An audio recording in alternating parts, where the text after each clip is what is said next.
Oh yes, legends. We are live. How's everybody doing? Hope you're doing fantastic.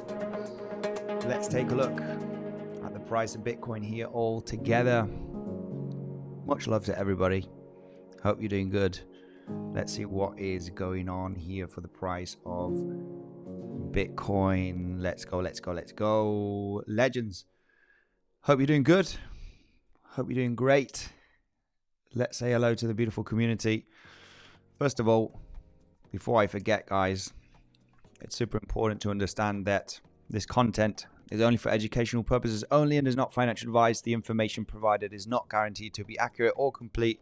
Always conduct your own research before making any financial decision. Bitcoin out at a very interesting level. I have to say, this is, anybody that's been following the channel long enough does know that this fair value gap wick beneath this level, that's a swing failure pattern level. It is a swing failure pattern level to potentially get a little bit of a bounce. Okay. So we are kind of at a longing zone and might get stopped out. I have to say, might get stopped out here from this long position because I am long here.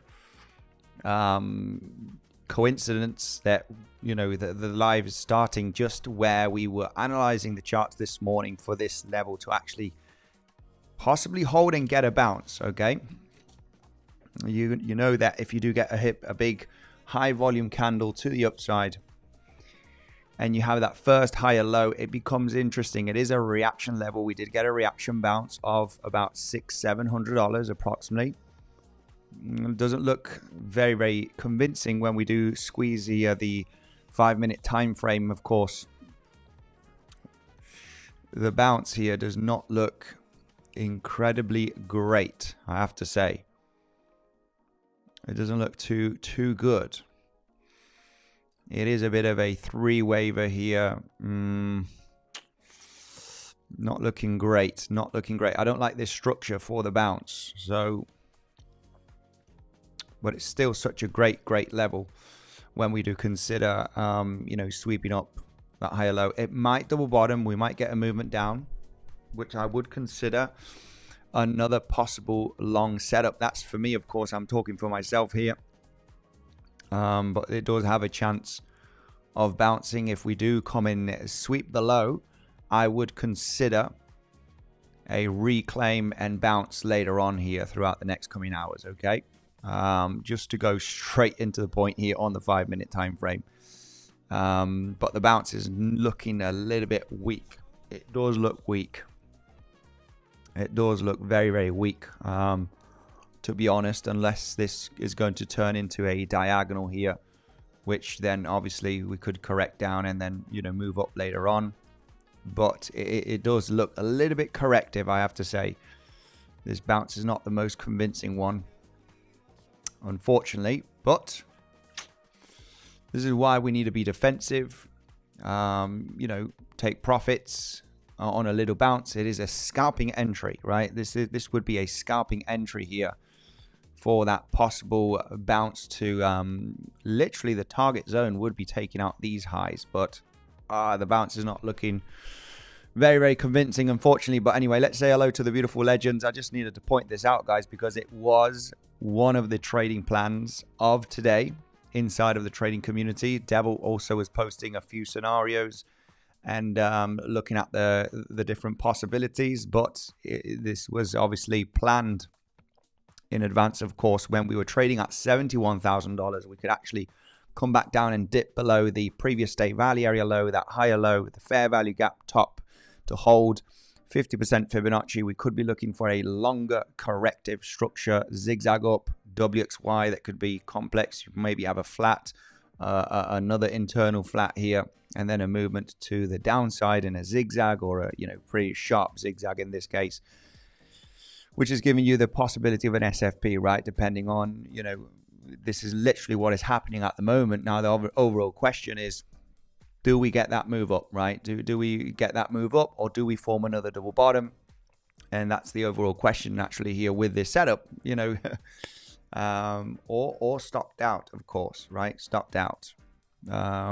It's a trade that I would consider been relatively defensive. If if somebody took it as a big trade, like risking 3%, right, to target to gain 9%, because it is a 3-to-1 risk to reward, or even a 4-to-1 depending on your entry. But the bounce is not looking too convincing, which means you got a bit of a 3-wave move up now. You're claiming that higher low. It's not looking promising, right? Looks a little bit weak, this bounce, which obviously opens the door to sweep the low again, right? Anybody that got into this swing failure pattern, stop them out and then get the bounce, right? This is why we need to plan, the next plan, right? We need to plan the next plan, just so, if I'm in a long position here, I really do like this zone to hold. I really like this zone to not break, literally this fair value gap we would arguably discuss. And naturally, this is a zone where you can either get the reaction bounce on the first attempt, form a higher low and move up, or move down, claim the lows. And there's two options. We break down. That means, I sit on my hands. If there is that reaction quick above the low for that entry, I would trigger the entry, move up, be defensive with stop loss. You get the deal, because it is one of those zones that it can be choppy. It can double bottom just because of the amount of support that there is there here locally, right? When we do get the session volume profile, and this, it is simple. This either breaks or it either holds, right? So we are trying to hold that higher low. Bounce is not convincing. Double bottom would take it into consideration. I would take into consideration a move down, reclaim of the low to get that larger bounce, get acceptance back above the previous day value area low. That would be a good sign already that this is a fake out to the downside, right? So that's a little bit of what we are, looking into at the moment here with this move. And let's say hello to the beautiful community. Of course, I just wanted to start off with a 5-minute because it's an interest. It's the level of interest. This is the zone of interest, of course, for that bounce. And we started off trading just slightly above the level. Much love, guys. Good day, good day. A Trader, how are you doing? Much love. Good day, legends. Hope you're all doing great, says A Trader. Thank you very much for the kind comment here. And let's go right away into the comment section. Guys, by the way, you know the deal, right? We are updating every single day on the possible setups, the good risk management, Devil following up as well with the, with the entry point, right? Very good by Devil here, providing how he is managing the zone, the trade, okay? And just to give that cherry on top with the risk management, right? Which is very, very nice. You got the link down below to join the trading community. If you're not in already, not sure why you're waiting, guys. Super simple to join. Just sign up with one of the affiliates, minimum deposit, and you get a few months for free. Much love, Beth Maria Vallejos. Archie, how are you doing? Yo, yo, much love, legends. Beth Maria, welcome, legends. Hello, A Trader, Paraboy. Quick question. Since most altcoins tend to follow Bitcoin overall direction, does it make sense to primarily analyze BTC and then take trades on those altcoins? I've always been very vocal about it. We mainly do Bitcoin on the channel. Sometimes when there's a bull market, then we'll flip-flop into some altcoins. But Bitcoin is the main, is the king, right?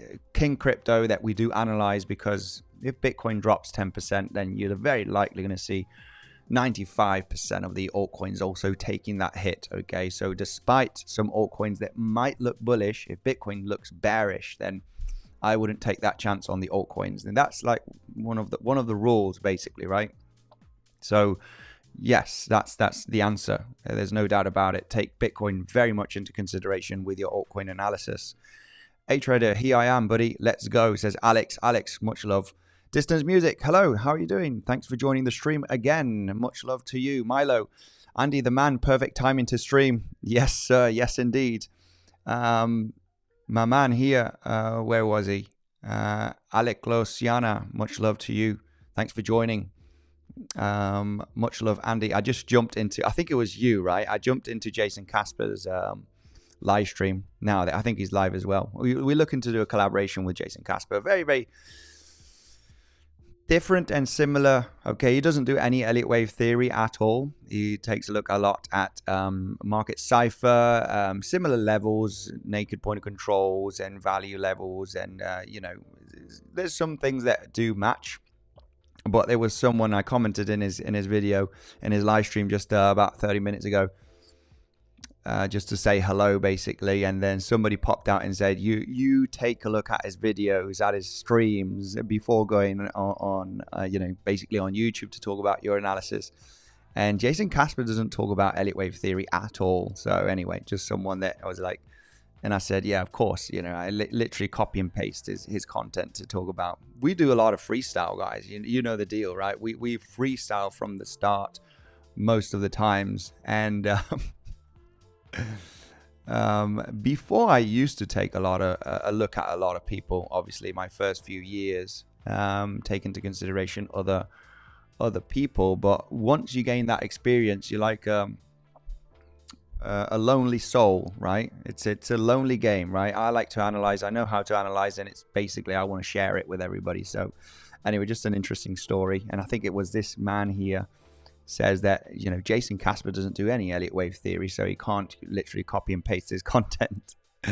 Anyway, just a funny story to talk about. At the beginning of the stream, don't forget to smash up the like button, says a trader. Let's get that like button, guys. I'm one of those Bitcoin traders, analysts out there on YouTube that doesn't get many likes compared to other ones. I like to see the other ones to see how they're doing. And yeah, legend crypto by Mattia. Much love, my man. Probably I'll see CBM. He's going to come down to Spain. We're going to watch some tennis, potentially. Destroy the like button, and looking forward to that, my man. Hope you're doing good, and missing you lots, and I hope you're doing well, my man.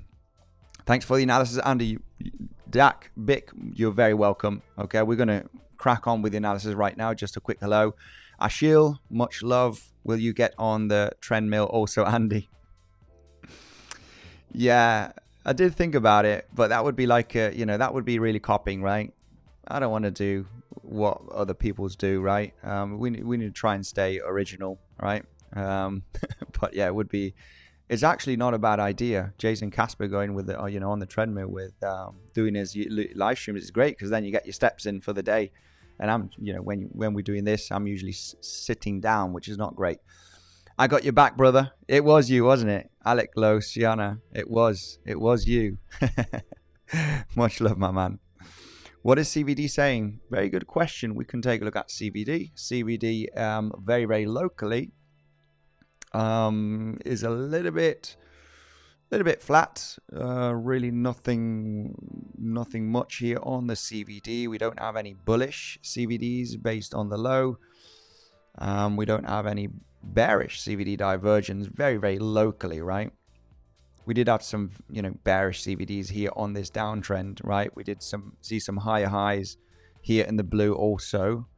Lower highs on price action. A big spike of longs entering here on Bybit US dollar tether, which is just maintaining that downtrend.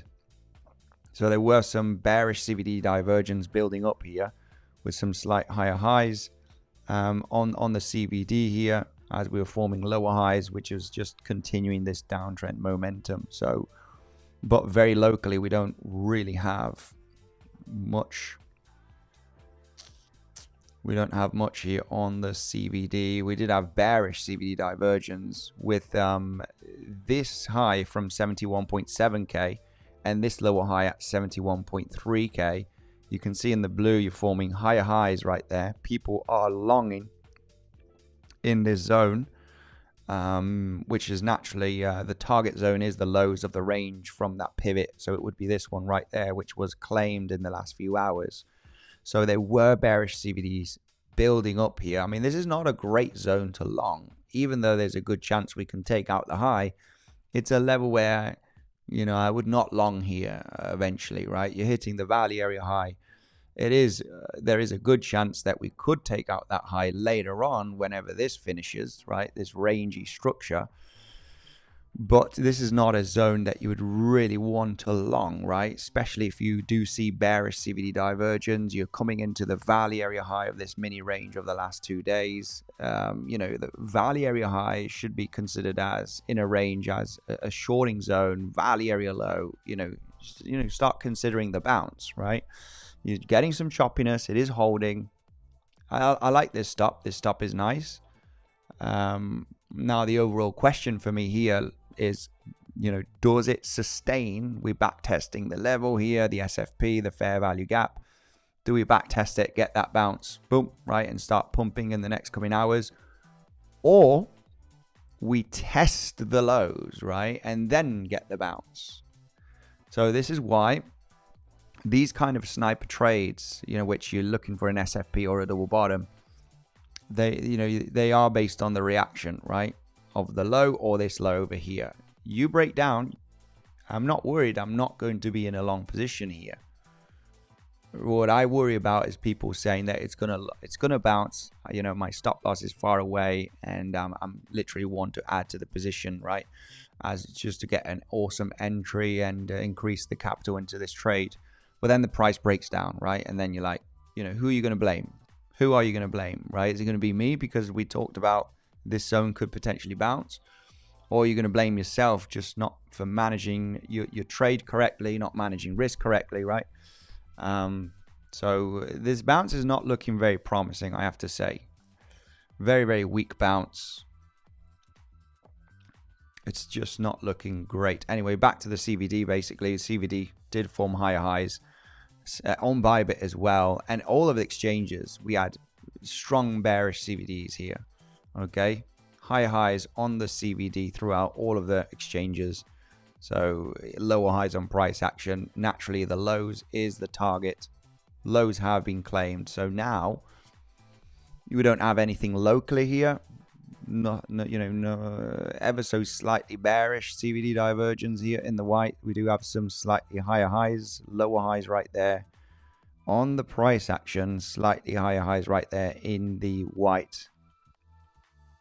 From that pivot, okay, which is this one. So could get that local double bottom here, could sweep up the low, and a double bottom, for me is going to be an option if we do not bounce here. Okay, if we do not manage to form a higher low, then a possible double bottom here is going to be my attempt. Okay, just very locally, just because the price is in a zone of interest.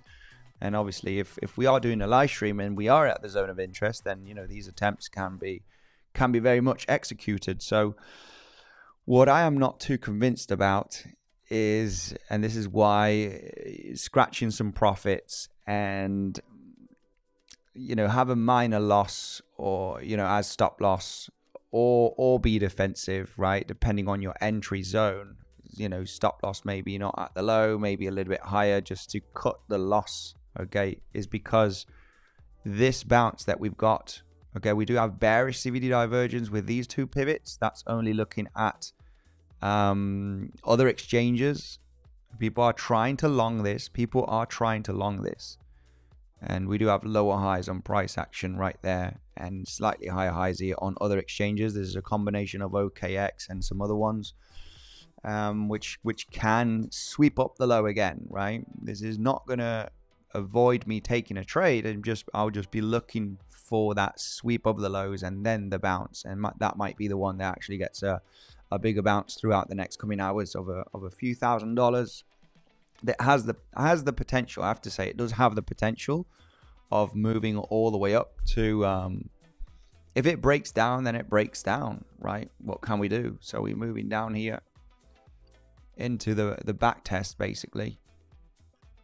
Yeah, this bounce is not great. It's very, very three wavy, right? If we would have had something like this and then the movement down, it would have been looking better.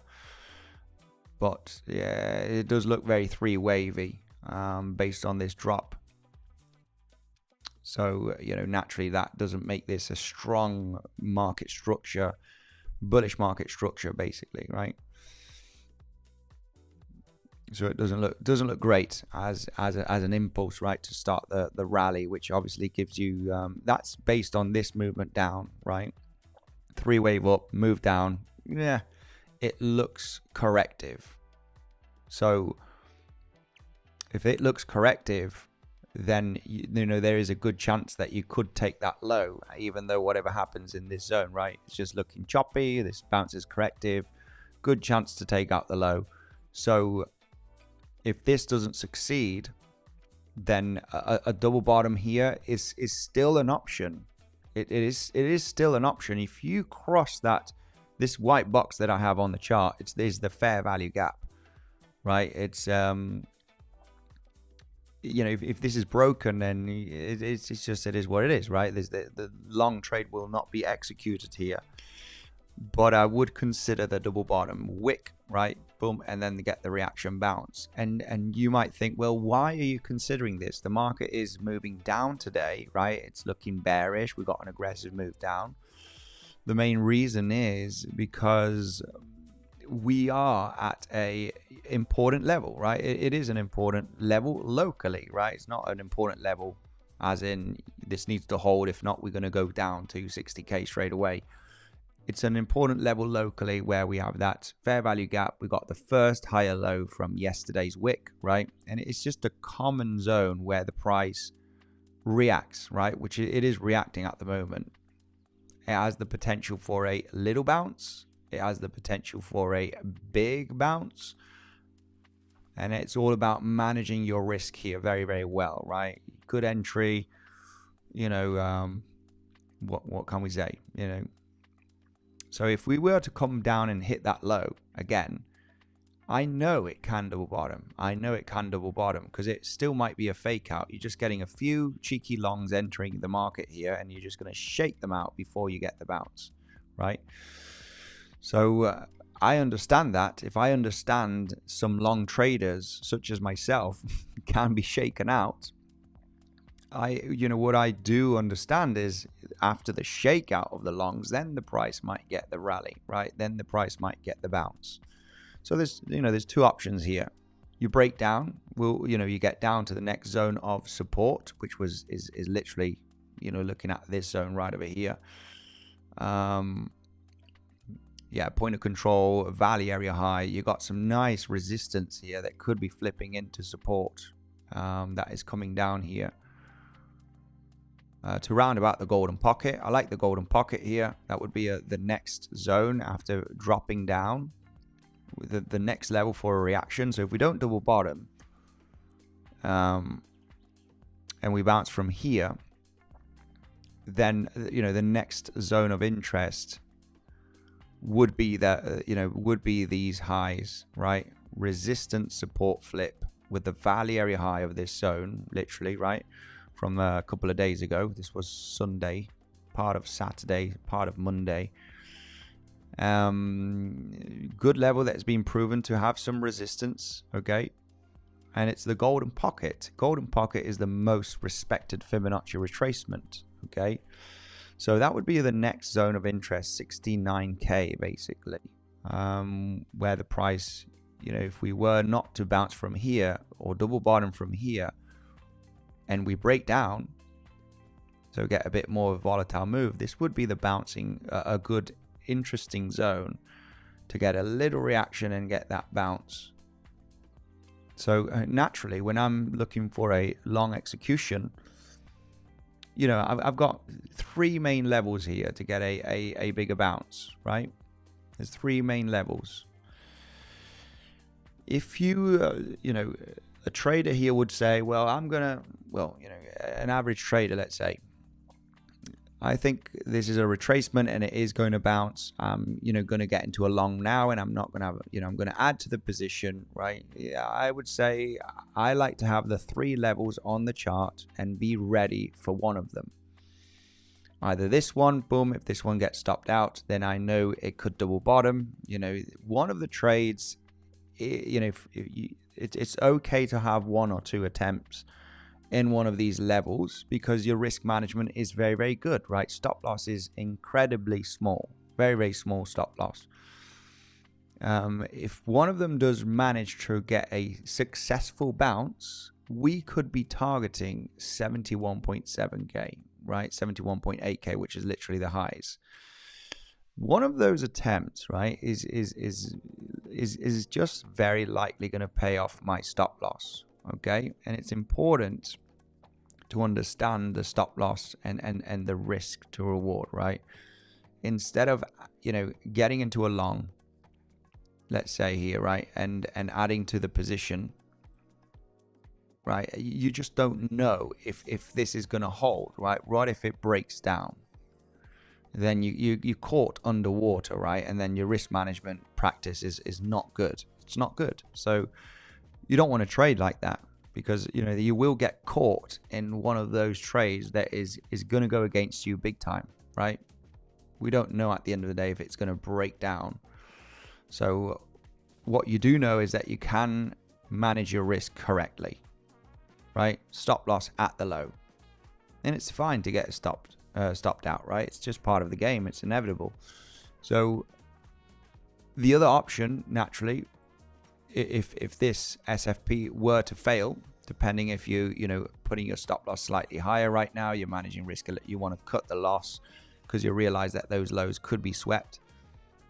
Your projection could be the highs. That could take several hours. You know, this is a thing when you get into a trade, you want that bounce to, you know, V shape, but that's not the case. It's going to be choppy, retrace, maybe then move up later on. You know, you're maybe going to take out the low and then it's going to move up, or maybe you're going to break down.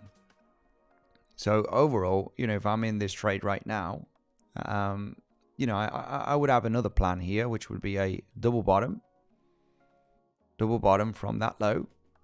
I would target the same, and if we do not double bottom, then obviously I'm not entering the trade. If we lose the level, right, we lose the fair value gap, and then the most important level of support is the highs of this mini range right over here, value area high with the golden pocket. So this would be a no trade zone. If we do not double bottom, I'm not entering into this trade. So what I would be wanting next is the next big confluence zone, and this is, you don't have an SFP level here really. There's no, this zone best is like to get the little reaction, right? Hold on here for an hour or two, say, right?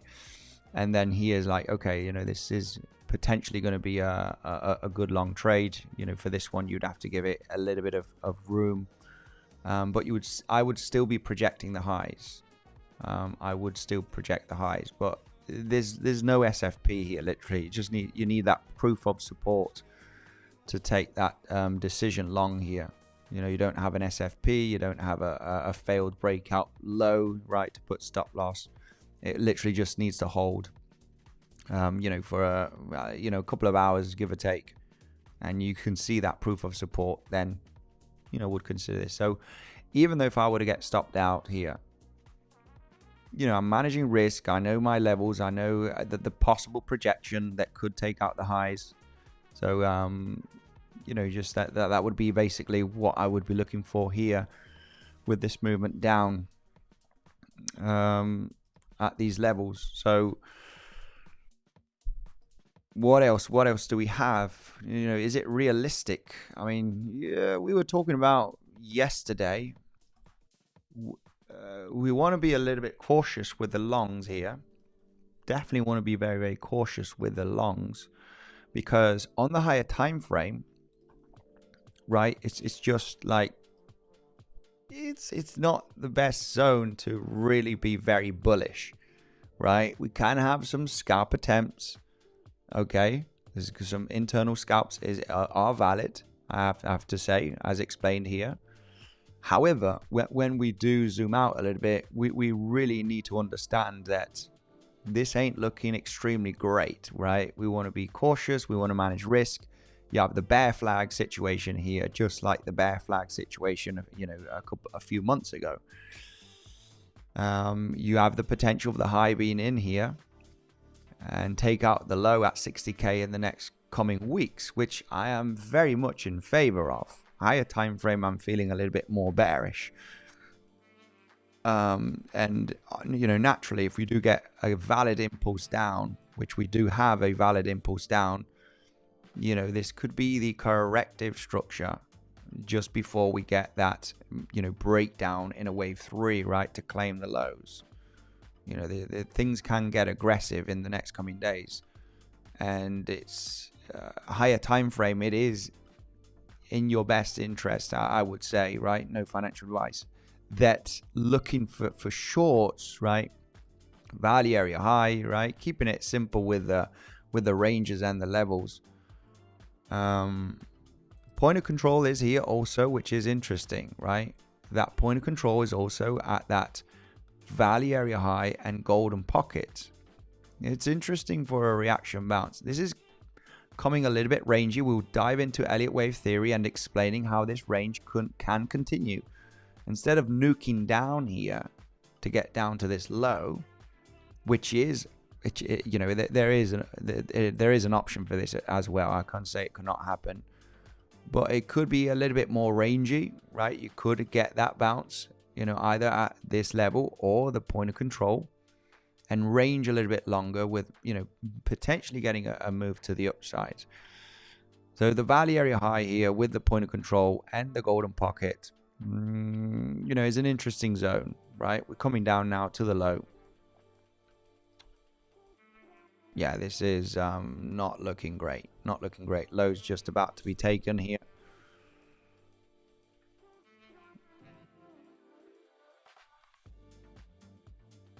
Lows are likely going to be taken now in the next coming minutes, so we're going to have to see if we do get that reaction double bottom here for that possible long. Okay. But what else? I'm just focusing here on the lower time frame because this could trigger the long. But anyway, let me I'll set an alert here on the other chart, and we'll continue with the analysis. Okay, so there is good support. I think another local double bottom, or if that breaks, then you fill the fair value gap, and then you come to the next most important zone of support here, right? None of adding to longs or none of that. We don't, this could be breaking down. So next level of interest is, not only the value area high of this mini range, it is also the, we're breaking down at the moment from that low.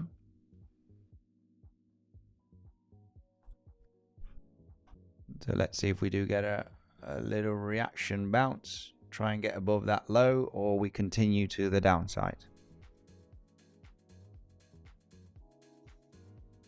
For the moment, we are trading beneath the low.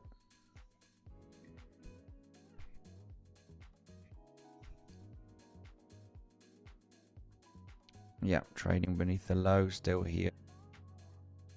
Could move to slightly lower levels. The best zone here that I do have is this one, or we double bottom. Let's take a look at some fib extensions.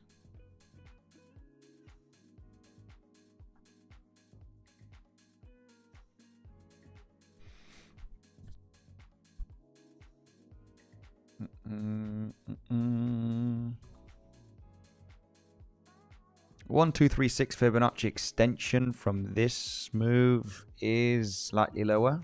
So that's at 69.2. I know Devil likes these levels for a reaction. We could consider tapping the level. However, this zone for me is a little bit of, you got a fair value gap. You basically got that big volume move up, which is not providing great support at the end of the day. So just very, very much aware of this. So lows were taken with the, we had some bearish CVD divergence here. The movement up did look corrective. So, if any longs attempts were taken from this level, managing risk, protecting position, or putting your stop loss, to break even or close to break even, just to cut that slight loss, was very, very much optional here. And, based on the bounce that we had, right? So we can say that this zone is a great level for a reaction and a possible long trade. However, if the bounce is poor, which was the case, right, as explained at the beginning of the stream, right, the bounce is very three wavy. How do you know it's a three waver? Because after the move up here, you get that price action taking out the higher low. So it wasn't looking too promising here, and the probabilities were to take out the low again, very likely also having those local bearish CVD divergence. Let's see if we do manage to get above this level. I would consider, it would be nice. I would consider that long trade.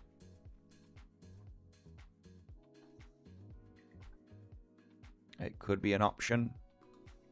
If it needs to bounce, it will bounce, right? So there's no rush for me here to execute that trade. I want to get the acceptance back above that low and then potentially get a larger bounce.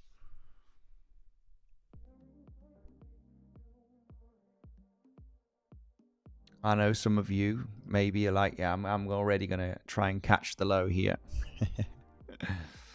Which is what you want. I mean, you want to see that breakout here, really. You do want to see that breakout with significant volume,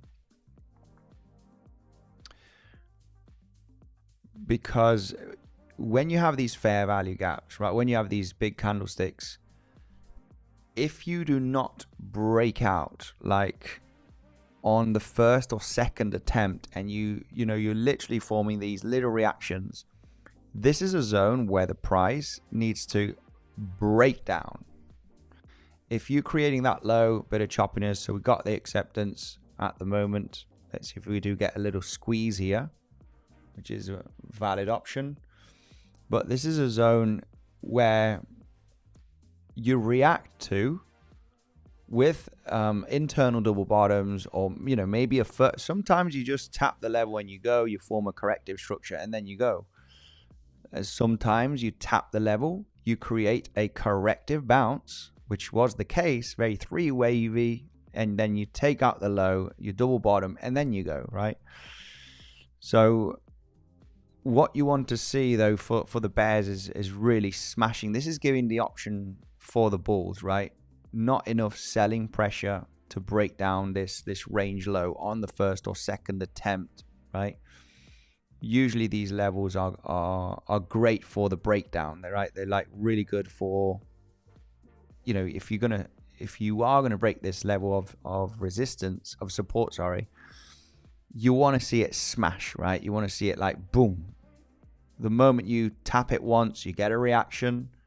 You understand that this zone is acting as support. This is a proof of support zone, because you already got the first attempt which got a reaction, right? That is good.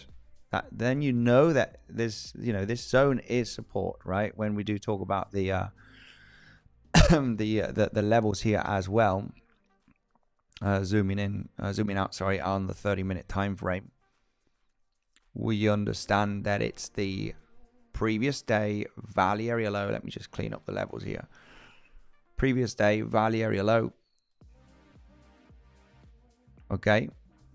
It is the gap with this candlestick, right? Fair value gap. And it's a zone that can hold, right? It can hold for sure. When you get that first reaction,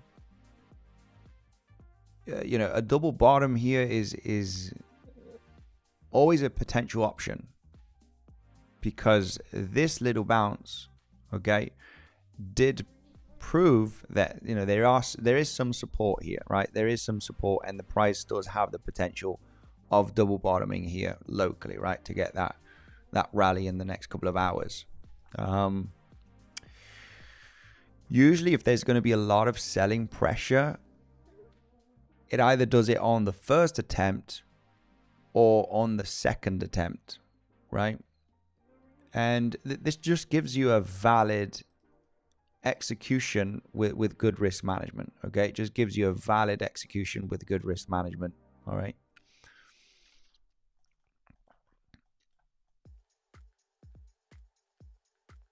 But it is true that it is downtrending. It just either holds now in the next 30 minutes or so and gets the bounce, or we end up losing it, right? You end up losing the level. So for the moment, there is that chance still.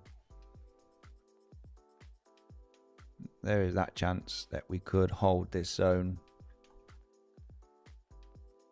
Lots of shorts entering right now on Bybit.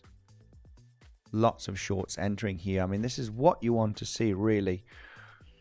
Not too much open interest, but shorts piling up here on Bybit. We can see that massive move down here on the CVD.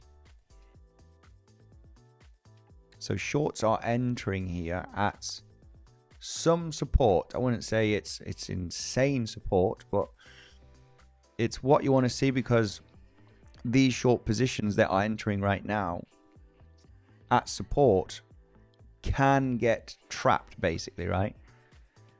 It's enough 7 million here on the delta in this zone. That's a good sign, of course, for that possible bounce, because you want to see shorts coming in here into that support zone, which naturally is going to create that liquidity to the upside.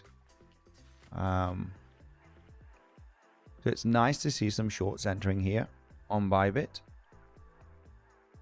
and we do have support, basically, right? We do have support, which is the previous day value area low,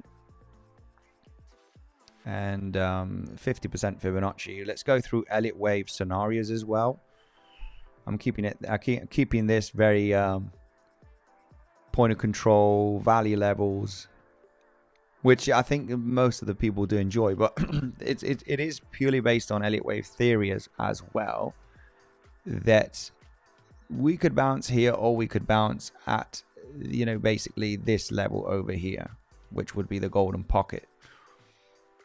So it does look interesting for the internal bounce to happen here. Why is that? Also, when we do consider Elliott wave theory, we do have the possibility of this movement to the upside of being already a three-wave structure. It would have been nice here. We did explain yesterday that it would have been nice to get another 4 and 5 really here, to have that impulse. Could you form an impulse here? 1, 2, 3. That's a very small 4 and 5, I have to say. It does fit in better as a 3-waver. Then, of course, if we do have a 3-wave up, and you do have a possible 3-wave down here, you could form a WXY double zigzag. So that could be your X wave, zigzag up, zigzag down. Well, zigzag down or WXY. There's a few combinations here, but there is that chance of a zigzag up here to take out the highs, which could either bounce here or could either bounce at that golden pocket. The golden pocket is where we do have the point of control of the entire range, that is on Coinbase, which is sitting at 68.9k basically. So it is a nice zone as well of support. It is a nice zone as support. So the reason here of speculating on a larger corrective structure is because there is a way of counting this move to the downside as an impulse, as so here. And if this is the correct count, which does have the option, then if this is an ABC, if this is your correction, of course we have the flat option as well, which would be the most bearish one. This is why, I would be a little bit aware, because I'm more in favor of the bears of, is this the high, you know, and we're just ready to nuke down in the next coming days? Or do we form a larger correction, right? And you know, move down in the next few days, right? Still. But the market is weak on the higher time frame, lower time frame. We do have naturally the possibility of this move down being an impulse, or this entire move down being an impulsive move. Now, for this scenario where the price could bounce either here or could bounce either at the point of control to then move up and take out the highs at 71.8k, is because if this is the correct count of an impulse down, then this would be too shallow in time for it to be a correction. You would rather want to see a, you know, longer corrective structure, either in a sideways WXY or a, you know, sharp, okay, double zigzag here to the upside that could take out 71.8k basically, which is why there is good support. There is a valid option when we consider Elliott wave theory. When we do take a look at the confluence zones, there is a valid option for the price to bounce either here or either at the point of control, which is giving you that possibility for the trade execution. This high right over here, you know, if this were to be the correct count, naturally it wouldn't make sense for the price to really roll over from here if this is the correct count, because this high over here was created before the 382 Fibonacci time, and that's not, you know, it's not very common at all. Usually this is the orange vertical line right there. That's the 38% timing, right, of literally this entire move down, if this is the correct way that we're counting this impulse, which is valid, right? It is a valid count. So if that were to be the high over here, this is like 20% of the price action in time from your wave here to the downside. All of this high is very, very shallow in time. So naturally, you know, over 75% of the times, right, after a motive wave, you do cross the 382 Fibonacci time, which is this orange vertical line. So that means that the probabilities are favoring that you could be still ranging or getting a sharper move here to the upside. In that case, a double zigzag where you have 3-wave up, and at some point here you're looking for another 3-wave to the upside, right, to take out those highs. We don't know if that's going to happen. I know there's a possibility, and if we, you know, I trade possibilities and good levels of confluence, which means that yes, we could bounce here, or yes, we could bounce here. So I have a plan for both, you know, both trades here, either this one or that one. You don't want to go too crazy, of course. If you end up losing the levels and moving down, you just need to accept that the price doesn't want to bounce. So naturally, you don't want to keep trying, right? If you get stopped out 3 times of attempting too long here, you don't want to continue doing that, especially if you're still continuing the downtrend. You want to, it's either double bottom or it's either the point of control. If it does not hold, if it does not bounce, then there's no more attempts, right? You're just losing the lows and you just, you know, go down basically. This scenario has the possibility of ranging, continuing the range, or forming a double zigzag to the upside, okay? Or the correction is finished. The correction here is finished, which would be an impulsive move to the downside that finished right over here. Okay, that is also very much an option, where then this high would make sense. It would make sense. What you're looking at here is a 3-wave move up, 3-wave move down, and an impulse here, right? You would be looking for that flat. It is true that you can literally squeeze an impulse here. I just don't like the wave 4. It's just very, very quick. Okay, but you know, yesterday we were giving the options of, you know, this might be the high here. But it is true that the wave 4 is very, very quick in time.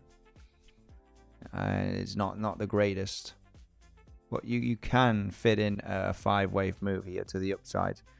That is just to squeeze in the ABC flat possibility. Okay, ABC flat right there. And then obviously that would be the high. You know, this has very much the possibility of being the high. You can count a 5-wave move. This is also a little bit of a smallish wave 4, but it is a bit rangy. So I mean, it is a valid count based on timing as well. So you can fit in here a running flat or a WXY, and that's your wave 5 down here. So this ABC flat is nice when we consider the time, right? When we do consider the timing of this, you know, it's basically at the over the 1-to-1 extension of timing. So that is very, very nice. You cross the 382 Fibonacci time, which is right over here, right? If you consider this the impulse. So a flat here is something, right? This is why a little bit skeptical about the longs. It's not one of those zones that I would say this is bullish, you know, massively bullish. We're going to form a higher low here. No matter what it takes, I'm going all in because, you know, we're likely going to take out 71.8K and even go higher at 74K. It's one of those zones that you're like very, very skeptical, understanding that maybe the movement down, and this is where you lower risk, obviously, as well, where, you know, this has the possibility of being a 5-wave move down and having an ABC flat. So long attempts here, you know, should be taken with a grain of salt, and obviously with much better risk management. So when we do compare a few months ago, when, you know, where we did create that high, right, we do understand that this does look like a bear flag. You know, this does look like a bear flag. You do have that very valid 3-wave corrective structure count here in a WXY double zigzag. Same here for that double zigzag, and you move down in an impulse, and this is like looking for long trades right over here at this zone. I mean, obviously, naturally here you are getting at the point of control of this zone. So point of control can get that bounce, of course, which is what was the case here after that impulse. But this is like you have a running flat possibility here. Impulse down, running flat potential, and, you know, we could be at the risk based on these internal scalp day trade longs that you're moving down here and you think, well, the point of control, you know, needs to hold, right, to get a larger bounce potentially to, you know, sweep up the highs before we go down later on, right? And the main reason why I'm pointing this out, because here you have a valid 1, 2, 3, 4, 5, okay, and then the ABC flat. We were really, really analyzing this structure because we were aware about, guys, you know, we are looking for very likely for a correction in this zone, and, you know, we're looking to take out $80,000 at some point. It might take a few days, right? This is like the crucial zone that we were analyzing back in January, which we were very, you know, I was very confident that this is likely a wave 1 and we are in the formation of a wave 2. Of course, at the same time, how is this wave 2 going to evolve, right? Will it end up, you know, being a regular flat that you take out the highs? Is it going to extend in a, you know, more complex corrective structure where you have a flat and that's your W, then you form a zigzag and then a zigzag up and you form a WXY, right? You just, you know, map the different possibilities, always having the your bias basically with, you know, we're likely going to come down to the low. We just don't know quite what kind of structure is going to be here. on the formation, right? So when we do, the main reason why I'm pointing this out is because it could be actually similar, where on the higher time frame, you have that 3-wave move to the upside, you have your impulse that can be countered, and running flat in this case. With this scenario, you have the 3-wave move to the upside. You do have the impulsive move down. What if this was the flat and now the price is just ready, right, to start rolling down very aggressively, which is something I favor on the higher time frame, right? You know that on the higher time frame, I know I like this to be the high, and I like the price action to form a lower high in this zone. So there is a valid count here for this to be the high, similar to the one that we had a few months ago in January, right? Where you have the 3-wave move up, you have the impulse down. In this case, you have a running flat. In this case, you might have the regular flat. In this case, it would be a regular flat. It's not expanding, because an expanding flat reaches the 1.618 extension from A and B. Regular flat, you did take out the highs here, and now the price is just really to start gaining some steam. So we want to take these zones with a grain of salt, because we could be fighting a possible start of a wave 3 here. We could be fighting the possible start of a wave 3, even though this wave 1 and 2 here is not great, just because your wave 2 is a little bit extended. It is a little bit extended, I have to say. But it's not an invalidation. It's not an invalidation, but it is a bit extended. This zigzag is a bit extended. So you just want to be aware of the price, really just breaking down, right? Because at the moment, based on the information that we do have, right, it's all about understanding the information and where the long setups, you want to be a little bit cautious, because you could be on the verge of a breakdown. If this is the valid count, right, it does have the potential. Of course, the ABC flat with this C wave, it was a little bit quick. That 4-5 was a little bit quick. Whoever are in shorts from higher, or maybe short from here. I know Devil is still in that short position. Maybe some of the legends are in the short as well. So yeah, we're not double bottoming, we're losing the low, so no longer interested in that trade. No longer. It's not good. Not double bottoming. We're already at the gap, okay, in the middle of the gap. So the next level where we want to see a reaction and a little bit of a consolidation would be that point of control. Okay, so this is a no long zone for me. This area, the gap, if you don't double bottom, that's it. You just need to accept it, that it didn't double bottom, it didn't hold the previous day value area low. So this is why you need to cut, right, the loss before it gets too late, right? Then the price is moving down, and then you end up getting caught underwater, and that's what we do not want to have, right? We don't want to be like, oh, I'm in the long here, and I'm hoping for it to bounce, and then it literally just moves down, and the supports don't get any support. You want to get out, from the trade before things could get messy, right? And that's all about managing the risk. This scenario,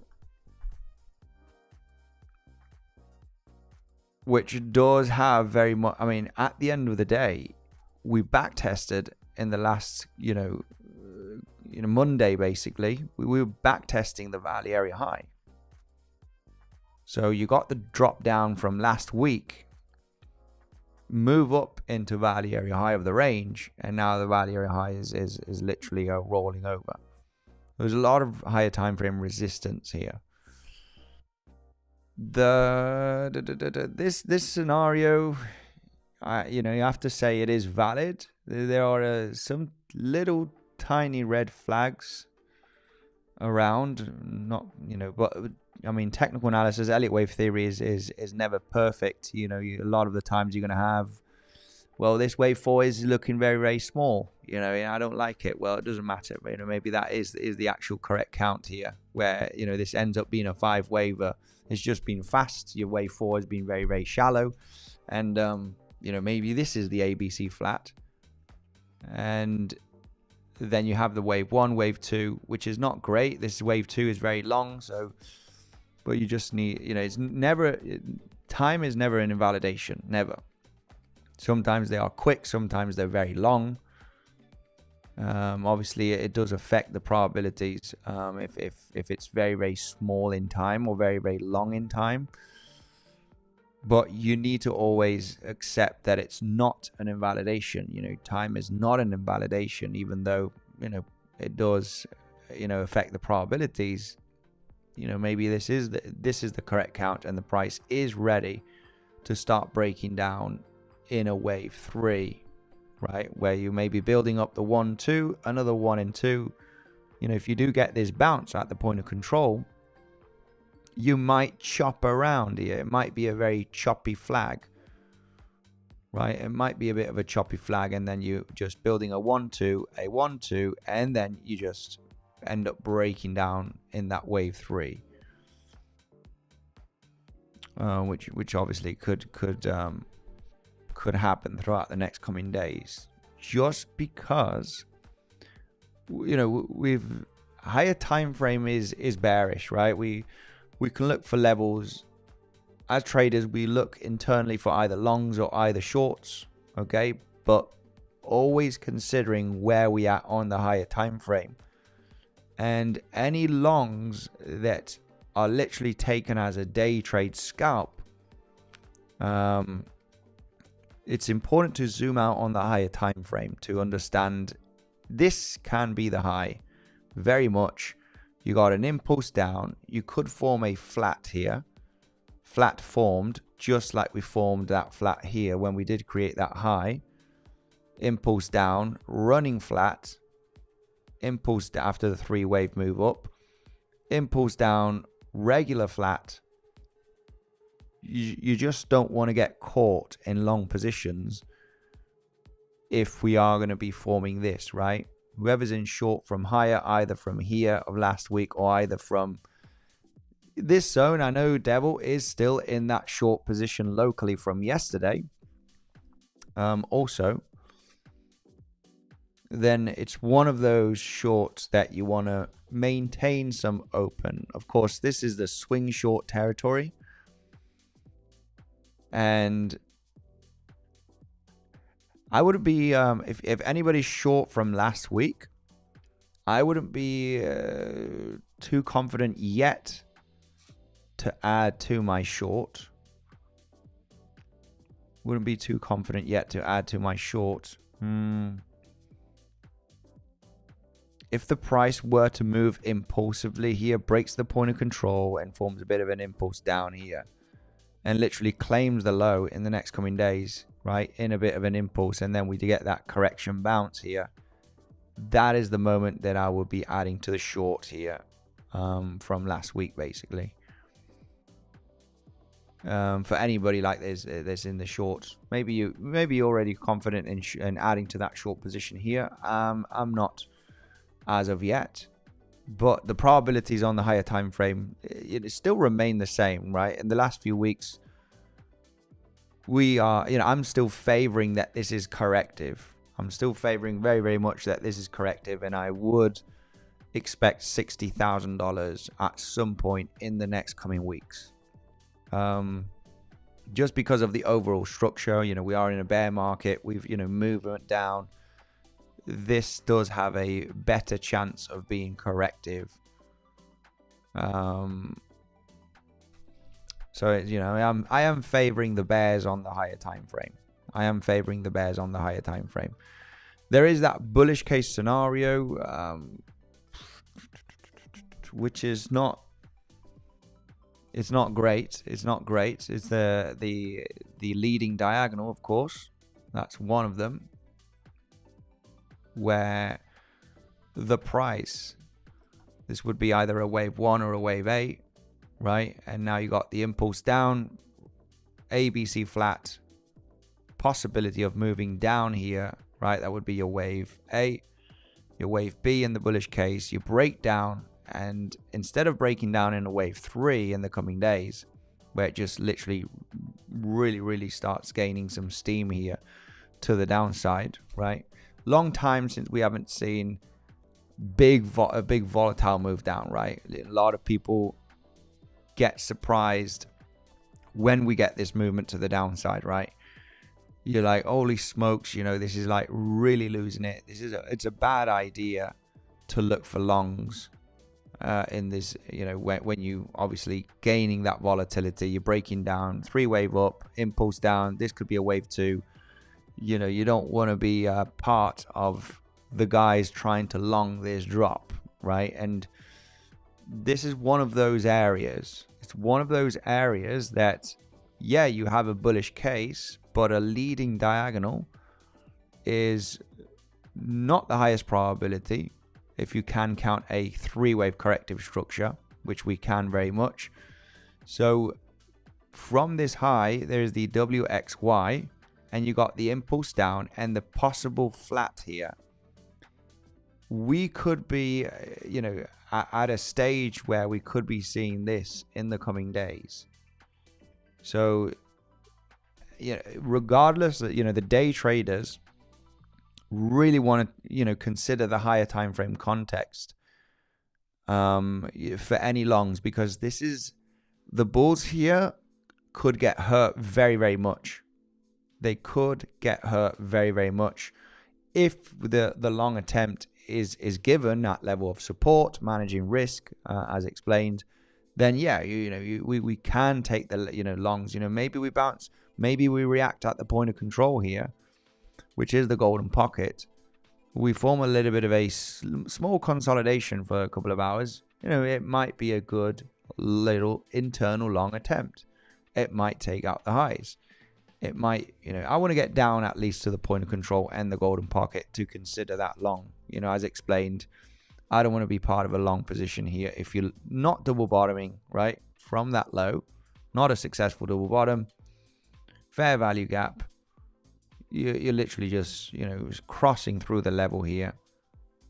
It's not much, a few $100s. I don't want to participate here till I actually get to my next biggest level of support, which is naturally that value area high of this mini range from Saturday, Sunday, and Monday basically. And you got resistance, support, flip potential, golden pocket. This is it's a very challenging long, I have to say, because there's no SFP. It's just proof of support that you need here, and it's just a little bit of a slowdown where price can reverse. So I need, for these longs, which are very challenging for me, I need like really proof of support here. We need to trade there in this zone at 69k for a few hours.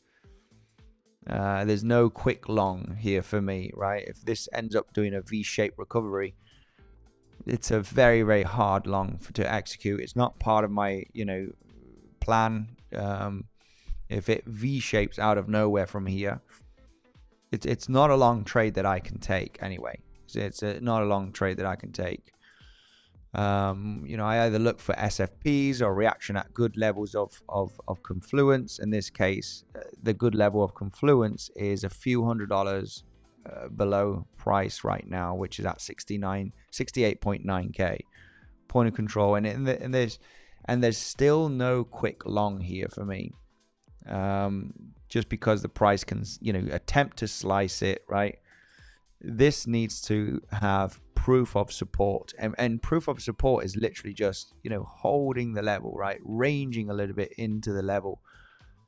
This is the 5-minute time frame, so I would say for at least a couple of hours that you can actually see that proof of support, the bearish exhaustion, which is getting that choppiness into this mini range value area high and the resistance support flip. I mean, this is the only way personally that I can get into a long position here, because you're starting to be at a dangerous point when we do consider the higher time frames, where all of this can be a running flat, as a regular flat as explained, right? A, B, C flat. You got the impulsive move down here, and you have your 1, 2. You know, could this be, you know, really getting aggressive in a wave 3, right? 4, 5, and you know that ends up being an impulse down. So it's not a zone that I like to play around with longs, let's say, right? If you don't react at the level, then you fill the gap. I'm not interested in the long next level of support, which is not an SFP level. It's just a level where the price can get supported. The only way that I can trade it, I can't put a limit long here, understanding that you might just continue breaking down, volume starts increasing.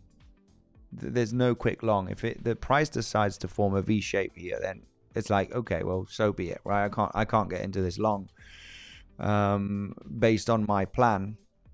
For me, I would have to see really the price forming some support and forming a little bit of a range, right?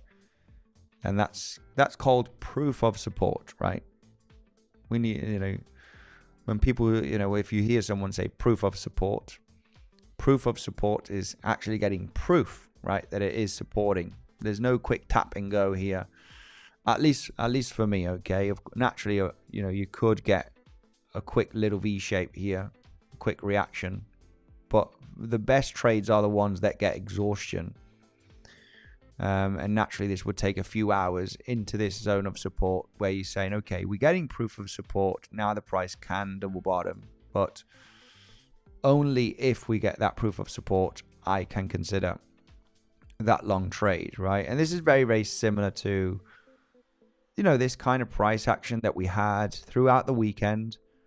Also, a few weeks ago, we did get that, you know, kind of choppiness, proof of support, exhaustion. Also here on the weekend, which was a long setup. There was an interesting long setup here throughout Sunday, coming into the point of control of Bybit at 68k, reclaim it, you know, get the bounce. It is chopping. So I would have to see this, but on a lower time frame, right? On the 5 minute, you know, we need to form a little bit of a rangy, channely structure in the coming hours here to obviously understand that, okay, now we can get the bounce in the coming hours. But when it's a bit of a falling knife, I understand the higher time frame bearishness. I understand that the price could break down in that wave 3 here. Timing is not great on the wave 2. It's extremely long, but time is not invalidation. But if you get that breakdown, you're losing the fair value gap. The only level that we have left here as a strong support to get that bounce, regardless if it's going to be a shallow bounce and then down, you like 1, 2, 1, 2, boom, and you end up breaking in the third wave, or you finish that 3-wave move down, 3-wave up, 3-wave down, and then the bounce happens and we end up claiming the lower highs at 71.7k tomorrow, right? So this is the zone that literally needs to hold if the correction is going to extend, because if not, we could be looking at that third wave breakdown.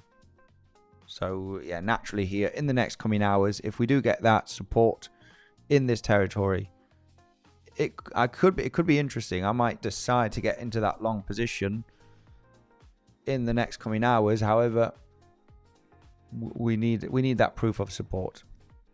We need that proof of support. Going back into the higher time frame here, what we do have, this other bullish case scenario, which is, I mean, I'm not a fan of.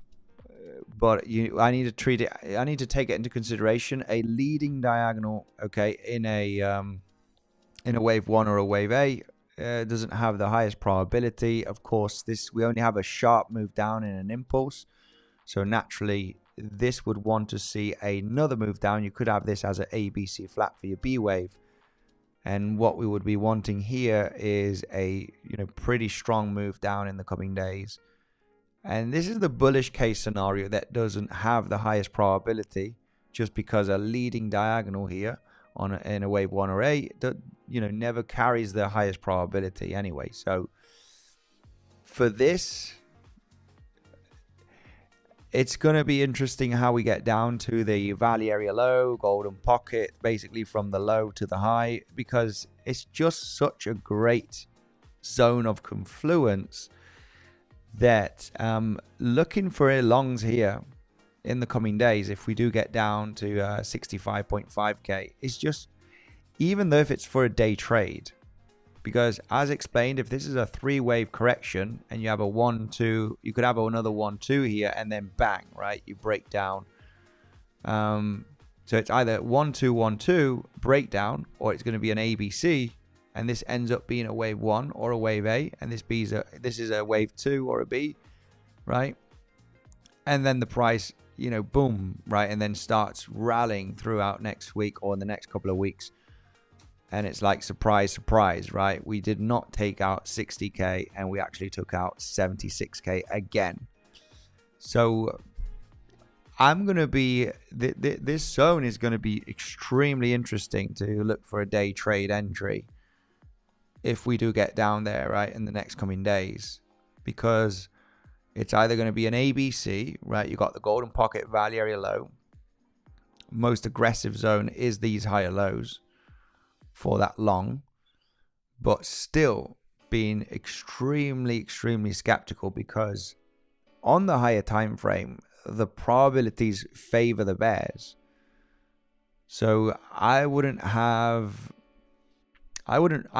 not risk personally too much on these long attempts.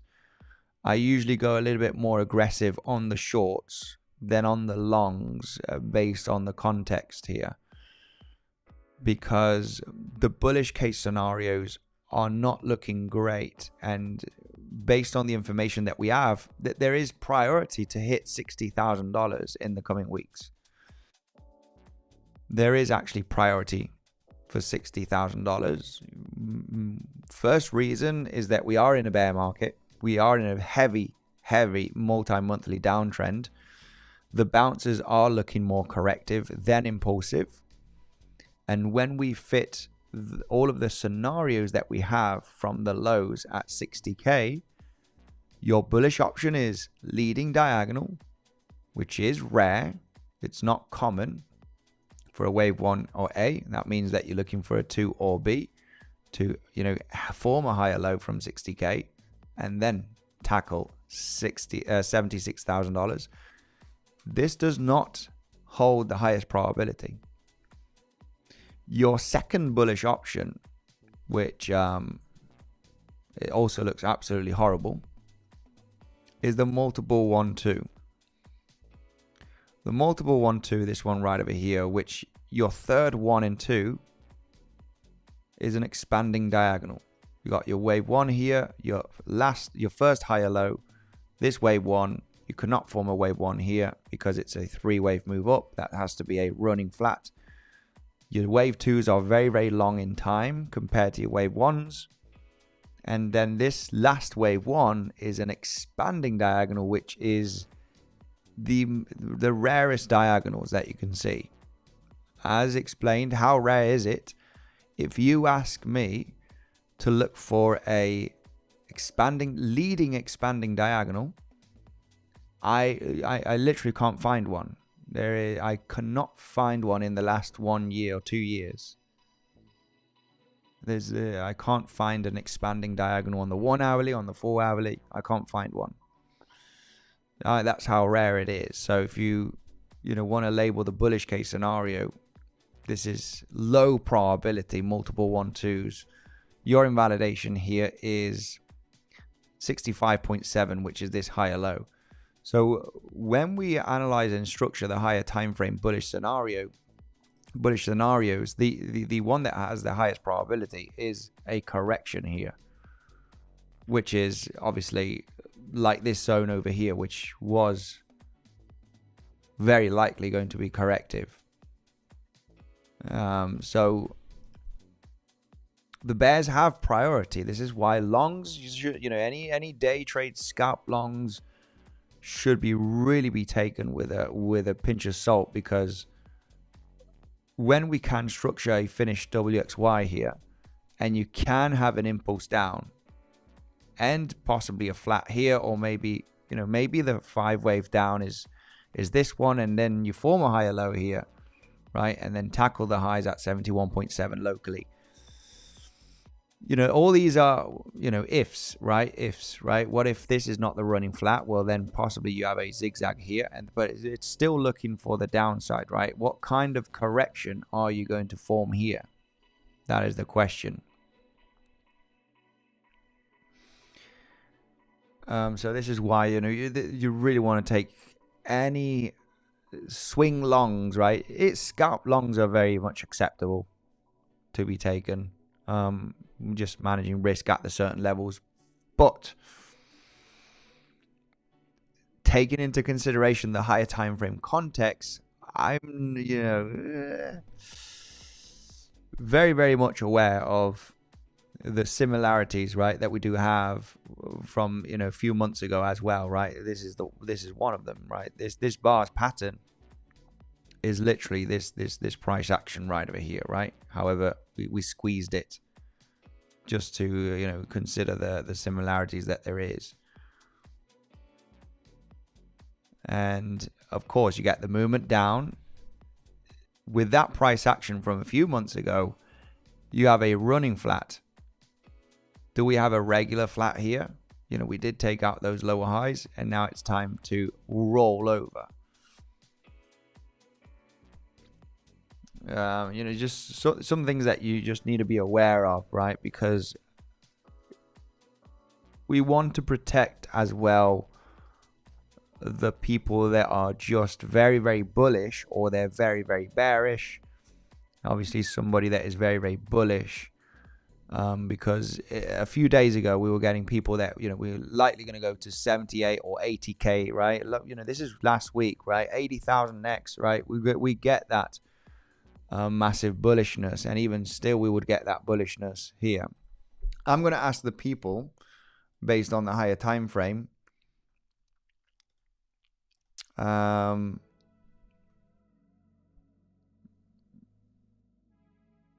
literally at the in the well, not in the middle, but what comes first for Bitcoin? Let me know, guys, in the poll. That is going to be 76k plus, which is the highs of the range, or 60k, right?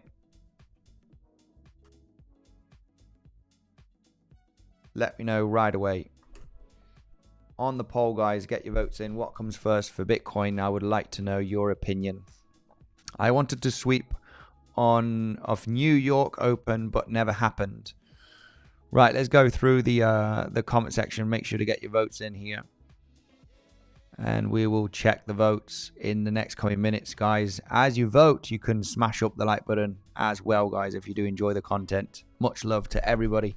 So it's going to be a little bit challenging. I'm currently in no local long. Okay, got stopped out from that reaction level, which was it was acceptable. Very, very defensive naturally. For this, looking at the CVD, CVD is actually looking pretty good on Bybit. We do have lower lows. We do have lots of shorts entering here in the last hour on Bybit, which is creating those lower lows on the CVD here. Lower lows on the CVD. And higher lows on price action. So the bulls definitely have a chance, at least very, very locally, to get that internal bounce because we do have some decent support, which is the point of control here. But this is going to be a challenging long. You know, this is one of those longs. If we do end up bouncing here very, very quick in the next couple of hours, it's one of those longs that I miss. You know, this is the kind of bounce, the kind of move that I would miss if it is going to be a fast bounce, because as explained, what I would want to see here is a bit of chop chop into this zone, right? You want to see that after this aggressive move down, a little bit of a reaction, slow down in this zone, and that's where I would consider the reversal bounce, right?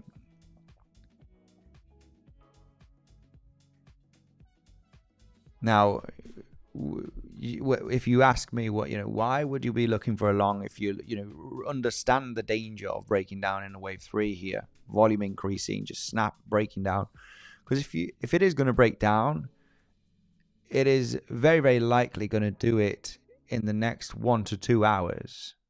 If we're still moving down here, we're still moving down. If it wants to break, it's just going to continue moving down here, no reaction, no sideways zone, and it will just do it. But if it were to slow down in this territory in the next coming hours, and it does form a mini range, right, give or take 2-3 hours, then I understand that it's holding and the bounce could happen. So looking for longs once we get that proof of support is going to be the only option, and we really have to study this momentum to the downside here in the next coming hours if we are going to consider that long trade. Okay, so for the moment it's just a bit aggressive, move down. We did not hold the higher low here. We did get a small reaction bounce, no successful double bottom. It did have the attempt, but these stop losses are so small it should not even bother you, really. It shouldn't even bother you, a tiny stop loss on that double bottom. And naturally, anybody that is swing short, swing shorts are actually boring because nobody cares about the short that was taken here, right? Nobody cares about the short here. Swing shorts do have priority more than swing longs, of course. Any swing longs from here that were taken in the previous weeks, regardless this one, or maybe a long from here, naturally, as soon as you take out the high, most of the profit should be taken, understanding that this is has a higher probability of being corrective, and we are looking for $60,000 in my opinion in the coming weeks. That is if it's not days. So swing longs should not be very very happy, in my opinion, to really see Bitcoin to 80k plus. I would personally not count on that. Just purely based on the information that we have, the probabilities are really screaming that 60k is likely going to be revisited at some point in the very near future. So whoever swings short, I know this short position that Devil did also he did execute that short trade in the trading community yesterday.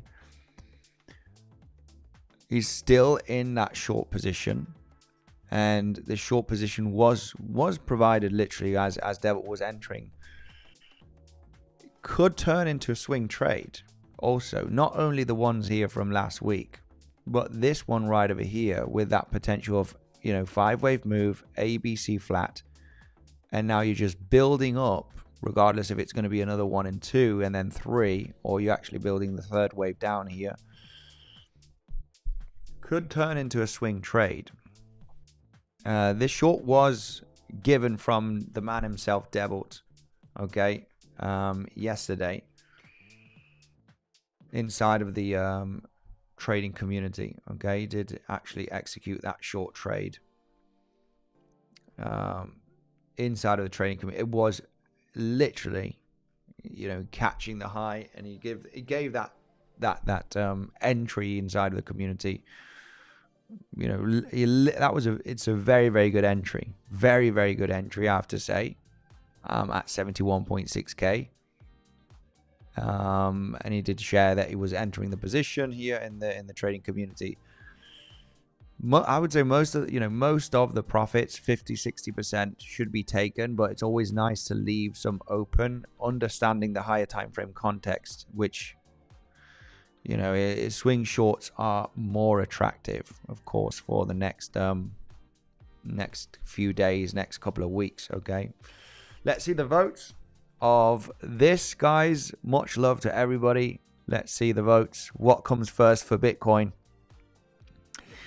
76k plus or minus 60k. 64% are saying 60k, so a little bit more in the bearish side. Some people, still 36%, are saying 76k plus. 100 votes, guys. Make sure to get your votes in. What's going on, guys? Get your votes in. Let's see what's the overall sentiment of the people here, and smash up the like button if you do enjoy the content. We're over 150. Let's get to 200. 450 people at the moment watching. Remember, guys, if you are interested, where we do provide the technical analysis, the possible setups, possible entry points, obviously bringing the good risk management as well. Okay, you got the trading community here on the Telegram, which is the first link down below, guys. Make sure to send me a DM if you are interested for those daily updates and setups. Let's go. Thanks, Andy. Take care. Much love, Distance Music. What's going on here? Super cycle, lol. Super cycle, not this year. Not this year. Not this year. We are in a very, very, very bearish market trend, okay? And this does look better on the higher time frame. It's always nice and good to look at the lower time frames. We've been looking at the lower time frames here in the last few days. So it's all good to look for internal shorts and longs here. So this high probability corrective for the moment, in my opinion. Okay, guys. So let's super cycle. Crypto President says CBM. Yes, super cycle it is. We would expect Bitcoin to recover in 2027, right? That's what if we do follow the 4-year cycle theory. Andy provides the best looking guy in the space too.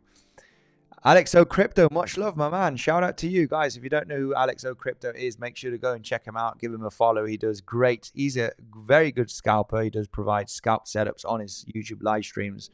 I'm more of a day trade swing trader.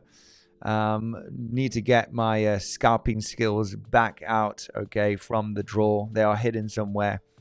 But I don't do much scalping myself. We look for scalp entries, but they're mainly day trade to swing trade setups.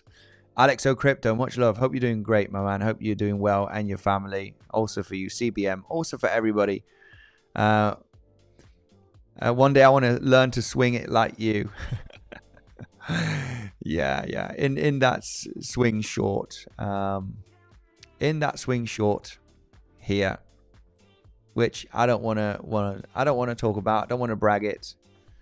We might talk about it when we take the low, right, at 60k. Then we'll show it a little bit.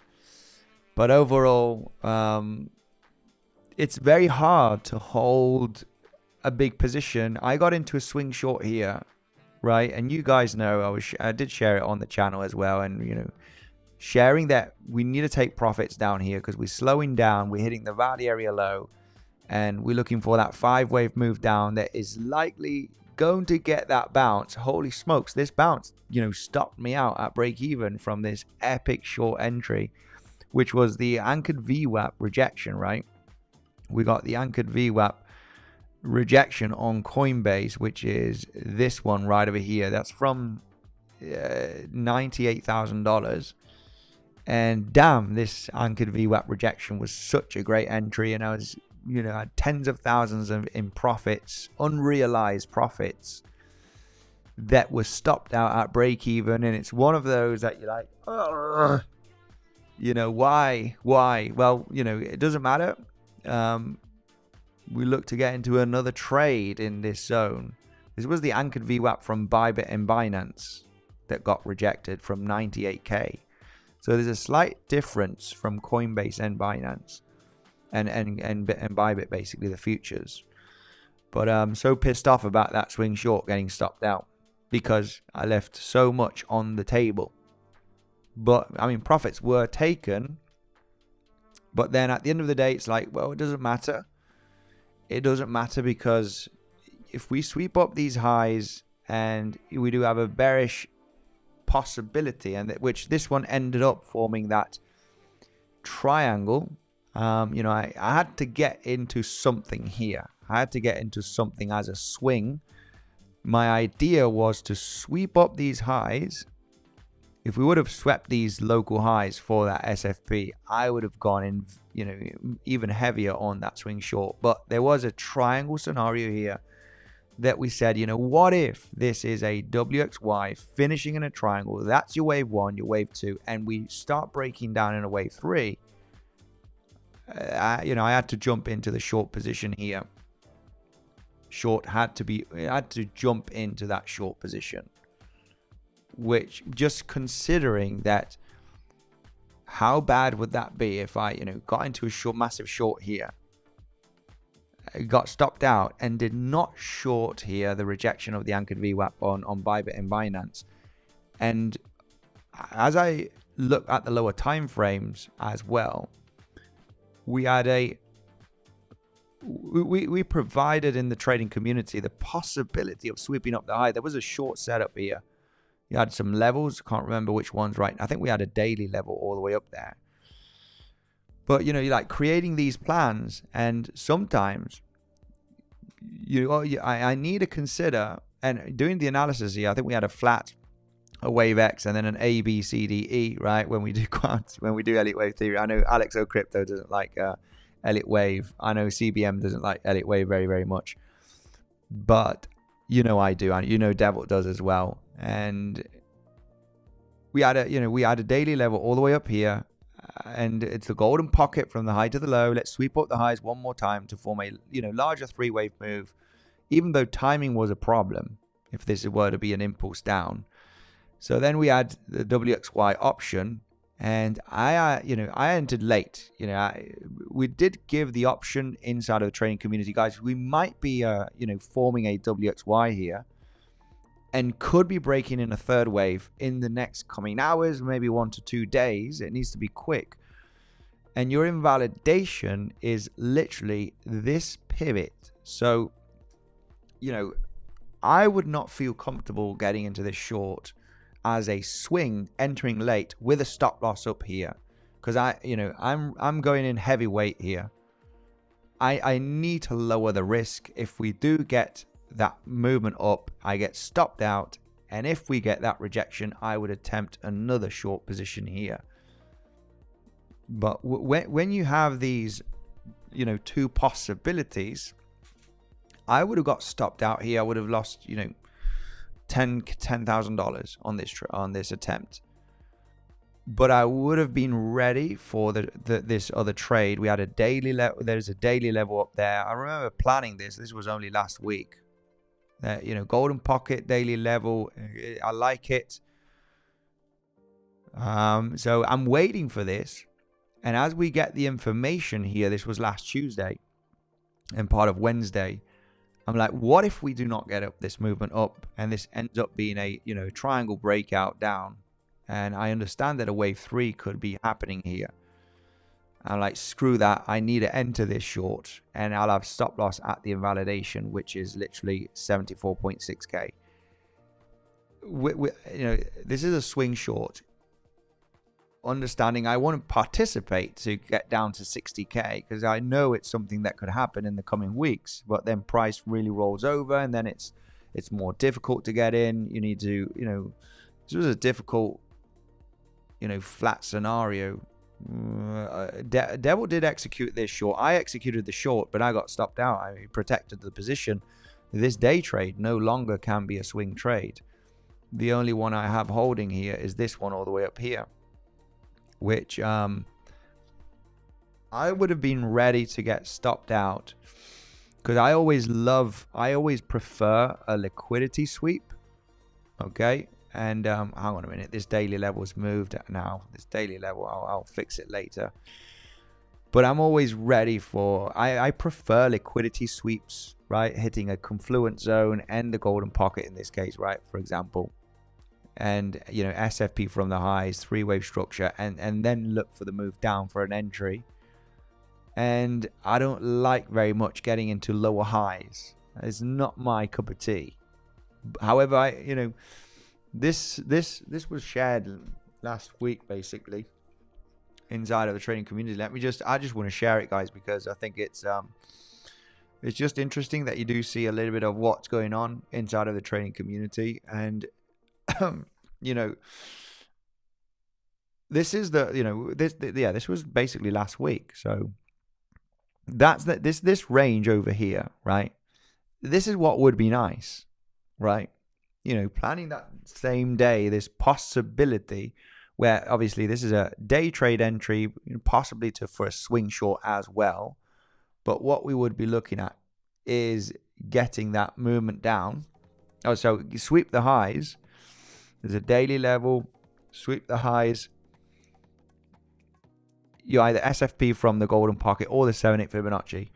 So I am planning this trade not only for a day trade, but as a possible swing short, because understanding this could be a wave 1, wave 2, and then we break down in a 5-wave structure to form the higher time frame wave 1.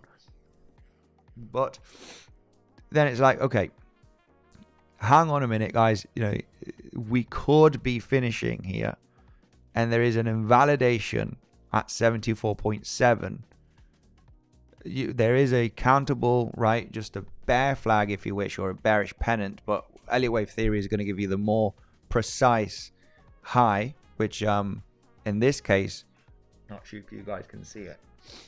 You can see the precise high, right? If this has the possibility at 74.2k to be the E wave, right, of the triangle of the WXY. We have a flat wave X, A, B, C, D, E. And, this could really roll down, and we could be breaking down in a third wave here to the downside. So, naturally, I do not want to miss that position. I do not want to miss that position, because when we look at the higher time frame, it's like, you're playing around here to detect, how is the wave 2 going to be formed. And this is an internal wave 2 of your wave 1. So if this is a wave 1, then this is your 2, and then 3 is going to come up maybe in the next coming days, maybe next week. So I understand that I don't want to be, faffing around on, do I catch the perfect entry for my swing short here? I'm like, yeah, screw that. If this is going to be the wave 2 of your wave 1, then, I want to participate in the bigger 5-wave move down. I want to be already inside of this move. So it's kind of one of those swing short zones that you want to very much execute. So yeah, watch BTC Andy on the lower time frame. What's going on? So we're coming down into this support, into the point of control of the entire range on Bybit, guys. This is on Bybit. Come down here, point of control, golden pocket.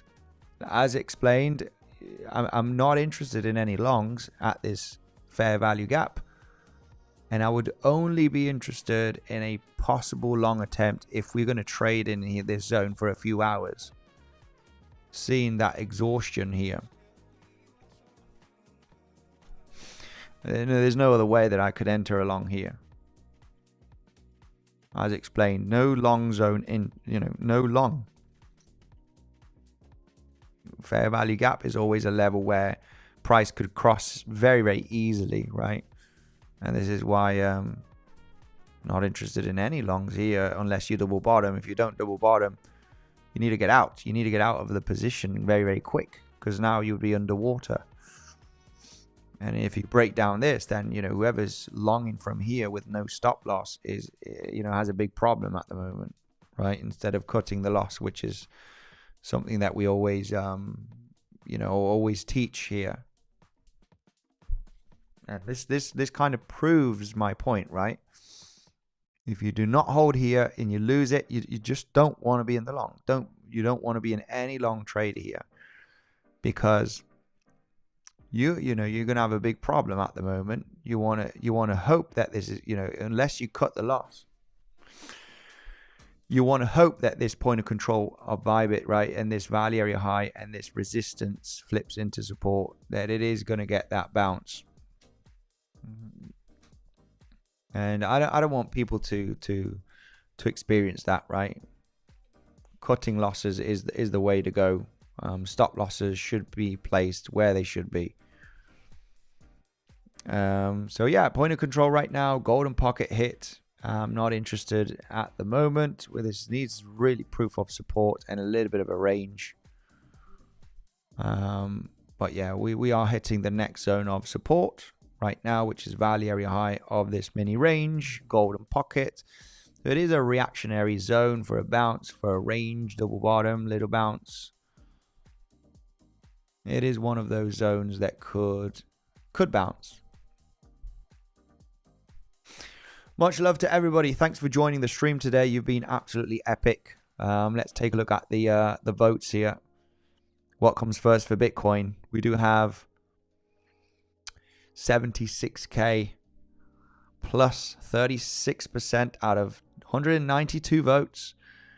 And come on, guys, we're over 400 people. We're not too many votes today on the poll. Nobody gives a damn. But yeah, minus 60k, we do have 64%. So more people are feeling more bearish. CBM, much love, my man. I'm giga short still. I know you are. I know you are. Started at 97k. Took a lot of profits on the way down. Added more again at the tariff capitulation low, right above 74k. Send it lower, please. Yeah, tariff capitulation low. So yeah, we basically revisited that level, right? We revisited that support into resistance, tariff capitulation low from April of 2025, as CBM says. Support resistance, right? RS flip, that is. On the higher time frame, keeping things a little bit more simple. But yeah, absolutely legendary swing. Very, very good job. Andy, what's the plan to get in the possible third wave? Get into the possible third wave down. If we are in the formation of that way of the third wave, you know, I'm not sure which third wave you are talking about, because if this is a wave one, that's your wave two, ends up being a flat. If you're talking about this third wave down to literally go to 65k, even 60k, this is not a zone at support, point of control of the range on Coinbase to get into the short. I have to say, we would have to have a clear impulsive move down, which could be a double 1-2. So 1-2, 1-2, and then you get that correction. Point of control is acting as resistance. That's corrective. Another 1-2. That's where we want to look for the short, which could take 1 to 2 days naturally, at least, to develop, finish an impulse. Even more than that, actually, end of the week or so. I'm not sure if this is the wave 3 that you're talking about, because I mean, you might be. I wouldn't think that this is the wave 3 already getting developed, but I mean, it could. But I think you would form a 1 and a 2, and then the third wave is going to crack down, right? And all of this is your third wave. So it's 1, 2, 3. If you're looking for that higher time frame wave 3, you start off with a wave 1. So I would say that this would be your wave 1 formation. So there could be one more last chance in the next coming days to get into the correction, if we do form an impulse. So for the moment, we need to move lower, form a 4 and a 5. There's no signs of an impulse down here yet, right? This could be a 3-wave correction, and then we bounce actually here at the support, and off we go to test 71.6k in the next few days.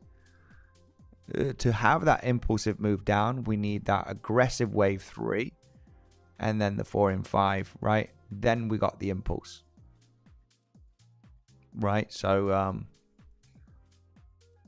still looks okay for the price to really range still. So what do we need to see to get into the wave 3? We need to see we need to see the wave 1 of the wave 3 being developed. So if this were to be the wave 1, this is the ABC flat in that case, right? As a wave 2, a third wave breakdown on the higher time frame is formed by 5 waves. So we need the first wave impulse down, which we don't have. We have a 3-wave move down for the moment. Could it turn into an impulse? We got a bit of a move more down in a wave 3 than 4 and 5. Then the bounce is going to be looking interesting to get in if you're not in already from here, right? Or in from here. But this could technically still range. Okay, it could still basically range, because if this is a 5-wave down, maybe this is a WX and a wave Y, right? We end up sweeping up the highs here in the next couple of days. For the moment, we only have a 3-wave down. We at support. Entering a short here is not a great idea, at least according to my plans, because we are at support and the range could extend. Legends, much love. We'll be updating more inside of the trading community, of course. Devil's providing the updates tomorrow. He did provide a lot of the updates today. He went fishing.